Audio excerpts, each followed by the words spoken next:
Hey guys, good morning. So it's actually 6:23 where I am. A little early. I might seem a little bit tired still. My eyes may be a little sleepy, but I'm wide awake. I know I yawned when I said that, but I am wide awake. Anyway, I got a topic request today from a friend of mine, dear friend of mine. And the question that she had that she wanted my opinion on was, if your husband stepped out on you, cheated on you, and not only that, if he took that a step further, basically by neglecting your child, not taking care of your child, not giving your child what she needs from her father, should you stay with that person? My response is pretty simple. I could have even given it to her that day. But I kind of wanted to go in a little bit more about this, why my response is going to be the way it is, and to get your response, your feedback. So, my response to that is, it's up to you. It's up to you. I say this to say, and like I said, I always try to use my own examples because I got so much. When I was married to my last husband, there were things that we did not have or tolerate in our house. Facebook, couldn't have it.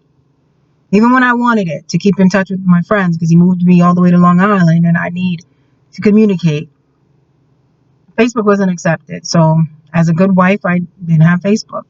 The irony of it all was how I found out he was cheating was through his Facebook. He left it open one night, fell asleep. I was praying to God. At this point, every night I'm praying to God to either let him cheat or if he is cheating, show me that he cheated. And one person he was engaged to, now we're in like literally married. Another person he's like hooking up with, not sexually because there was no mention of sex, so I don't know. Another one, he even went as far as his co-worker introduced him to his cousin. Co-worker's Chinese because my ex-husband spoke fluent Chinese, to the point where I had to call her, decipher how to speak Chinese. I'm Google translating. I'm asking this woman, why you texting my husband and what's up with that? And her response was basically, her husband said he's not with me no more. I was scared. And at this point, I had proof that he was cheating, but because of what my beliefs are, I can't divorce him unless there's a sign of actual sexual contact with a woman, fornication. So I had decisions to make. Like, what am I going to do? Am I going to stick around? You can always separate. You can always have grounds to separate if they're doing something like that. If something like that is figured out, I can separate, be somewhere else, just I can't remarry. But I thought about whether or not I could handle it. So at one point I was like, yeah, I could. And I invited him back in the house, and he went to work the next morning. I packed his breakfast, packed his lunch like I always did, packed his coworker lunch like I always did. And when he went out the door, and I tried calling him throughout the day, and he didn't answer, the first thing that went in my mind was, what if he's with her? What if she showed up for lunch? What if they're having? That was a mental anguish. But even then, with the mental anguish, I knew in my heart I couldn't stay. But my mind, I had the fear. Now I have 3 kids. I wasn't working. I didn't have the means to work. So I have no means to support myself and them. 3 kids, no means to support themselves. My oldest daughter is not his. And I was scared. So I was contemplating staying because of those reasons. It wasn't until the last incident where now the physical became too much also to take, the physical abuse, the mental abuse. And when he put his hands on my child and myself that night, I said, no more hitting, no more hitting, no more this. My thing was I was just going to leave him. I was just going to leave him, not in the sense of divorcing him, but leave him. When I called my sister that night, she was like, you better call the cops. Like, I'm sitting here bruised, in pain because he did some wrestling stuff on me because he knew Taekwondo, whatever it was. He'd like literally try to hurt me. And when I called the cops, everything went downhill from then. They took over. Like, it was like district attorney got involved. It was like that. But I'm telling you this story because I ended up turning around, and when the consequences of the decision that I decided to make happened, I started to kind of, in a sense, dislike my sister. Because honestly, she told me to call the cops, and I did it based on her, not yet in because I was resolved in my mind that it needed to be done. So for a second, I hated her. I disliked her strongly. Hate is a strong word. I disliked her strongly because I felt like when she had a similar situation in her life, she chose to stay, but then she's encouraging me to leave. But I learned later on in life that there's a difference. There's many different situations, and not every situation warrants a stay. But anyway, I decided to make it up in my mind that I was going to leave. And when I was ready to completely make that up in my mind and heart, I no longer felt pain, no longer felt anger. I was able to let that go. I'm going to tell you why I made it up in my mind, but I'm going to tell you what I've learned from her. There was a complete difference between her relationship and mine. She was with somebody that from the jump showed her in every way possible that he loved her. Now, granted, you can still make a mistake even though you love her, your mate, your spouse, your boyfriend, because we're in perfect flesh and we make mistakes. You would think in a perfect world, in love in its perfect form, wouldn't cause you to make that mistake, but we're imperfect people. So we'll never be able to fully attain love in its perfect form, but we can try. So all we can do is strive. But here was a relationship, my relationship, where my ex-husband used to try to fucking kill me, stop in the middle of the street with the buzz, like, hit us, driving over 100 miles an hour, knowing that he can crash. Shut the fuck up while I'm crying. This is a man that mentally abused me. If I try to hang out with my friend, oh, you a lesbian, you and her. If I try to, like, this is a man that has mentally, physically, and emotionally abused me our entire relationship. And lied to me our entire relationship. To the point where I was a homewrecker and didn't even know I was a homewrecker. Married, engaged to this man, only to find out one day that I came home and he's not there because his wife came and got him.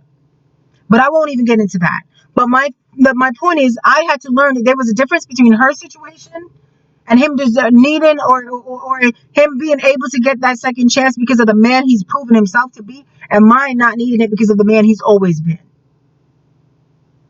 And I'm going to tell you why I decided to move on. When I decided and made it up in my mind that I had to go, when I looked at the three faces that I saw every single day, it was about them.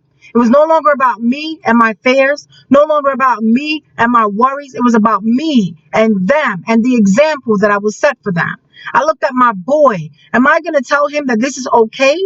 This is the way to treat a woman? Am I going to tell him that this is right? Because I'm accepting it, so he's gonna feel like this is okay, this is normal. And for my daughters, am I gonna really give them the impression that they should not accept that they should accept this and that they should not expect better?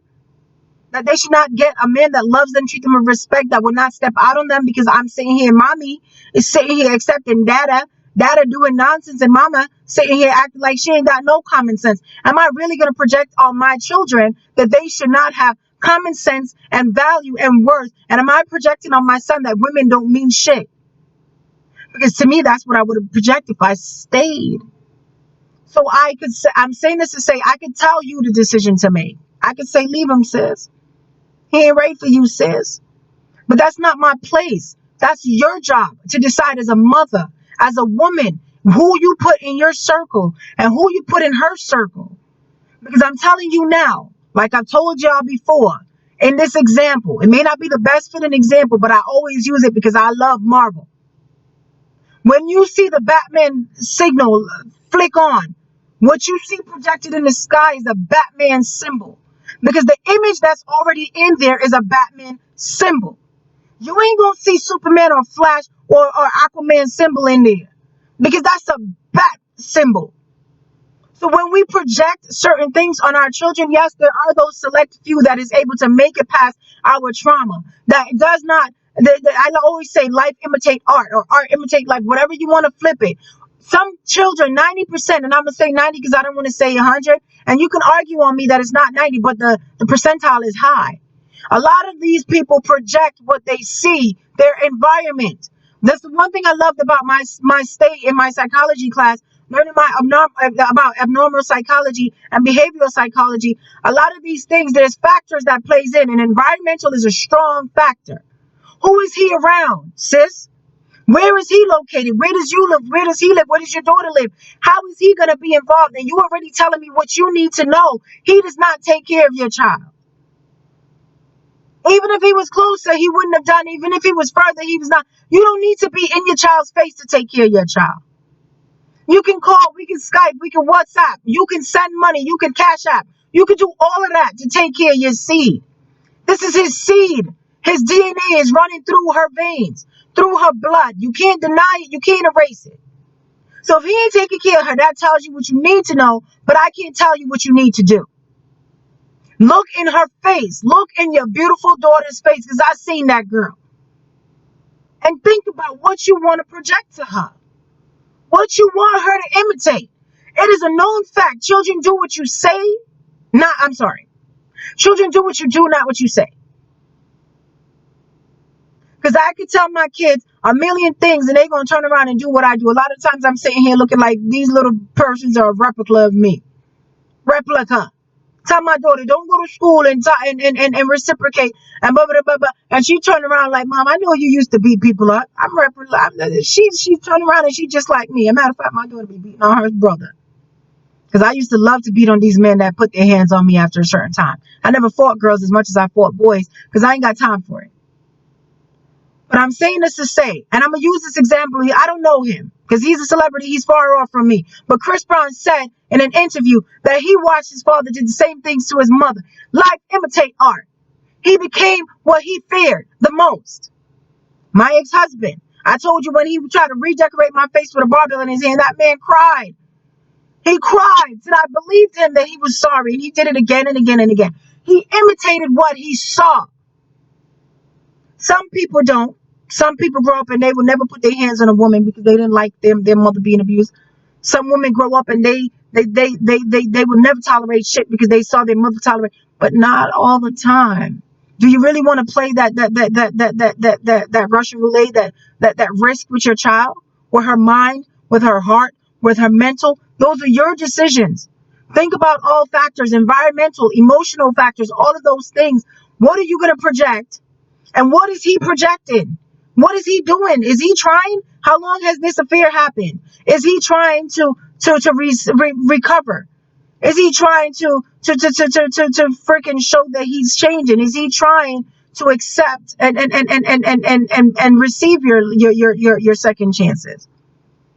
You see, I'm telling you right now, you shouldn't have to give anybody a second chance if it's love in the purest form. But like I said, we will never fully attain to that. So some people, some situations might warrant a second chance. But sis, is your second going to be your third, fourth, and fifth? You got to know the amount of chances and lifelines you're about to give out. I'm going to use an example of this. And I know it's not the perfect example. Rest in peace, because this man just lost his battle. But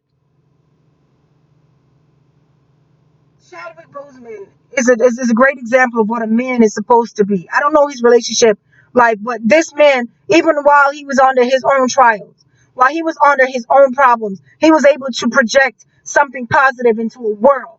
You understand? He was able to project into your kid, into my kid, and he's not even their father.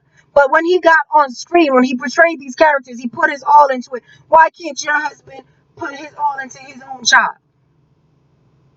I'm gonna tell y'all an example of me because I always try to use myself. Everybody knows that I've been going through what I've been going through with my ex, but whoever is close to me knows that 2 days ago I got the chance to get the closure that I need from him. I drove to his house to drop a book off. I was by the lake. The lake is 5 minutes from the house. The book has been sitting in my car. I looked over to the right. The book is there. I was like, I'm tired. I'm done. I'm squashing this. I'm dropping his stuff. There's nothing more to keep me here. Nothing more for me to try to use as leverage to try to see him or talk to him. Yo, I got your book. Do you want your book? These desperate, pitiful conversations. So I said, I'm going to drop his stuff and that's it. So when I drove to his house, I saw him coming out of the house. I got scared. I drove back off. I was like, you know what? I don't want this. A man that's caught cheating, a man that's caught in his lie, he sometimes get aggressive. I turned around because I've been hit. I've been through that. I ain't trying to go back. So I drove off. But while I was driving off, the minute I hit the coming out of his community, I was like, no, came here for a purpose. Since he's leaving, that means he's leaving. He's probably gone. So I drove back. While I was coming in, he's coming out. Funny story.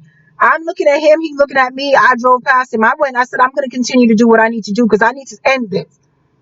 Not just for me, but for my children. What am I projecting to my children? That I should sit here and cry over a man that's not crying over me?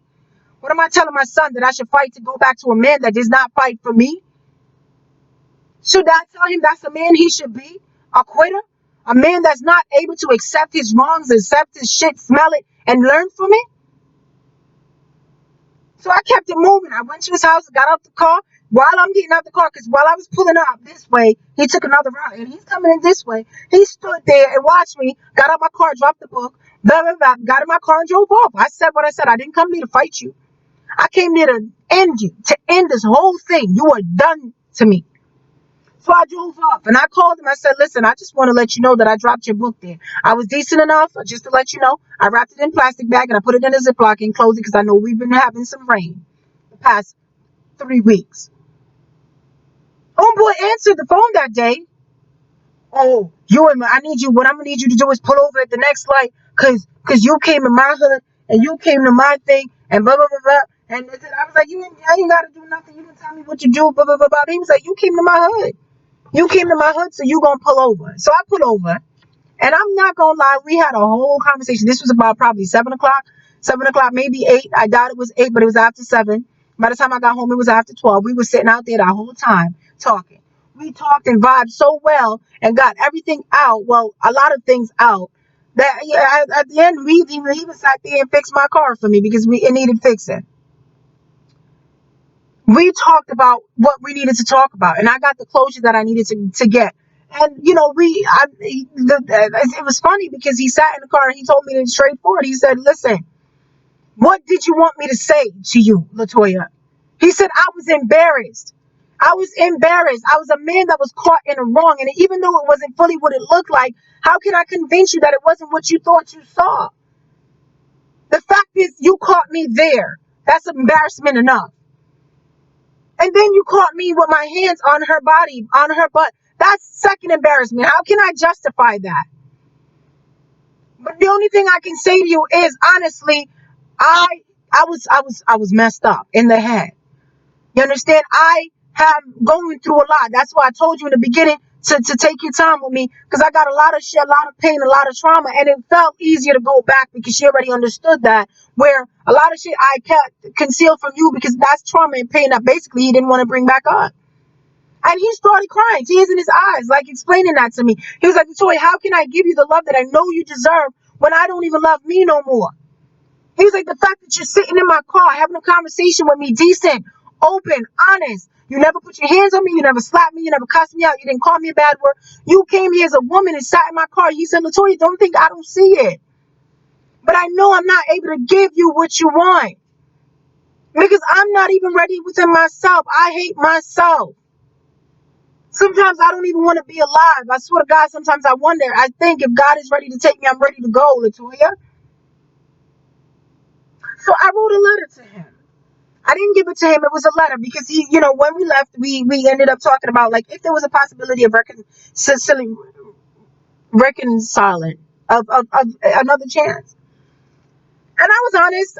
I'm broken. I'm damaged. You hurt me, and right now I'm by myself. But I'm not gonna lie to you either. I do love that man. That's why I was hurting, because I knew I genuinely love him. If I didn't love him, we were on to the next one. But I did love him. Just because I'm healing and I'm taking my time to heal doesn't mean that my love disappeared. But I wrote a letter. I didn't send it to him, but I always write down my thoughts. And sometimes it comes out in the form of a letter. Sometimes it's in a form of poetry. And I'm sharing this letter with you in reply to your question because I feel like this is what anybody that's deciding to give second chances should demand something back. There has to be stipulation. There has to be a ground rule, a bottom line, because we can't be sitting here giving out chances. This is not fucking Build a Beer workshop. And I mentioned that to him. We should not have to build you. You shouldn't have to build me. Sometimes we might fall and we need a little stitching up, but I shouldn't have to sit here and build you from scratch, homeboy. So I said to him, if we decided to take it there to a second chance, you got to be good for me. You got to be good for them, referencing my children, as well as be good for our health, mentally, physically, emotionally, and definitely psychologically. I said, but on top of that, you also got to be good for yourself. You got to be there for yourself. You got to show up for yourself, because you can't show up for me if you can't even show up for you. When you're in the damn plane and the plane is going down, they say to put that shit on your face first so you can help the next person. How you going to help me if you're dying? How you going to help me if you're sinking? If you're going to the sinking place, you ain't going to pull me out the water. So You got to be able to be there for yourself. I said, I will be holding you accountable from now on. If I decide to give you a second chance, from that moment on, I'm holding you accountable.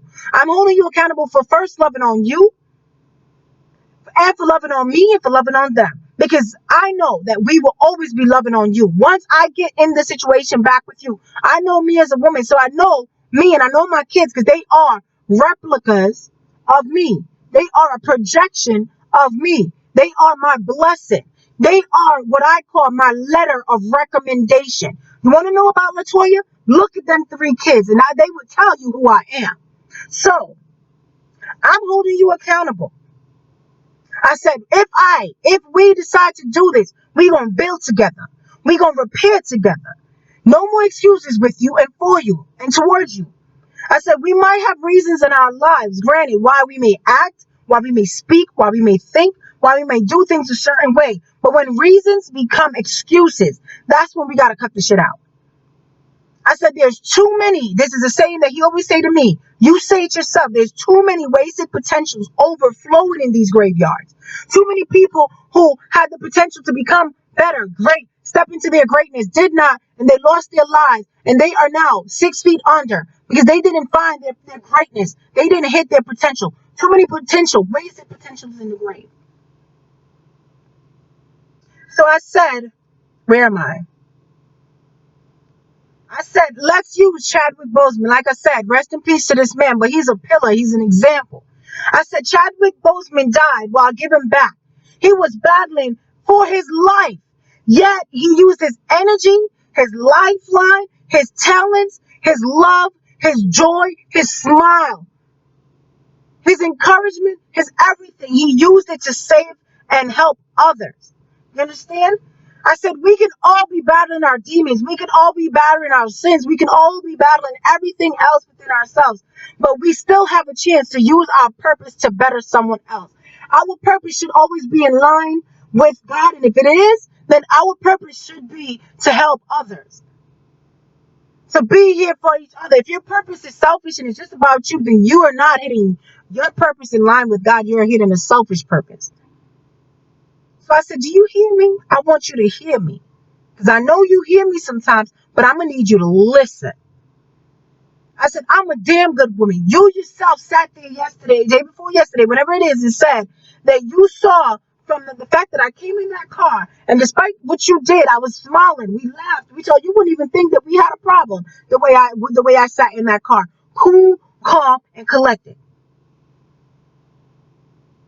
Ready to forgive you, ready to invest in a friendship and a cordialship and something that's going to continue to build up my peace of mind as well as yours. So I said, if you're not willing to do that, let me leave right now. Let me leave out of this space in my mind that got you there, the space in my heart that got you there. And I promise, if I gave you a second chance and you messed that up, there will not be a third chance. I said, we doing everything together, little and small. We losing weight together. We staying fit together. We seeking God together. We standing tall together. We encouraging each other. I said, if we get in this, and I accept the door and the second chances with you, or you accept the door to your second chance with me. So you got to be in this wholeheartedly. I want your whole mind. I want your whole soul. I want your whole body. I said, I'm not going to give you time either. I'm not giving time and I'm not giving chances. Because this is your chance. This isn't Build a Beer Workshop. I'm not going to build a fucking man. You should come to me build and ready with that voice activation inside. The one that knows exactly what I want to hear, says exactly what I want to hear, and do exactly what I need you to do. Because I'm not going to build you. You're going to be 40 years old in 2 months. That building process should have already started. Matter of fact, you should be finished with trying to build yourself. If anything, we should just be improving ourselves. Better version of ourselves each day, each year, each month, each second. But you shouldn't have to build yourself. You should know at 40 the type of man you need to be, and you should be continuing to work on that. You better come with the voice activated inside yourself. Know exactly what I need and what I need you to say. So I said, now, if you can handle that, if you can provide me with the love, the security, the happiness, the peace of mind that I need from you, that they need from you, that you need from you, then I will continue to be the breath that you breathe. I will continue to be the hand that you need, the lips that you need to smile, the freaking air that you need to survive. know they will be too. They referencing my children. I said, but no longer would I be pouring into you while you draining me, while you draining them, while you draining us. I said, if I'm full, if they're full, you're going to be filled. Trust and believe that. So if I'm hungry, if they're hungry, you better go hunting. I said, if I'm crying, if they're crying, the hair on your chest, and you got a lot of hair on them chest, the hair on your chest better become the rag that we all need to dry our tears, every bit of it. I said, if it's not going to be like that love, it's not going to be that love, then I don't want it. Go give the love that you got, that you feel you want to give to the next woman that won't demand effort from you.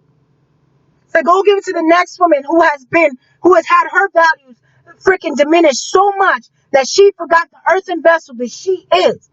The thing that God cherished, the thing that God said, Adam, a perfect man who did not need anybody, who was fine by himself. God looked upon him and said, it is not well for that man to continue without himself. He need a helper. If she can't, go give that to a woman that cannot see that man, what God thought man should not live without. So he provided Adam with one. Then go on and get that one. Go get that one. Go on. Do what I used to tell people. Beat your feet. Let your feet hit that concrete and let me see your feet beating on that concrete. Goodbye. Because if I'm going to take myself to give you a second chance, there has to be stipulation. I'm putting my foot down. There's no more Miss Nice Latoya. Because when I'm being nice to you and not demanding from you, I'm taking from them. And they're demanding so much from me as their mother. I'm supposed to lead, provide, protect their mind, their heart, their soul, their joy, their peace. And if they're demanding it from me, I'm demanding it from you. So that's what I told him.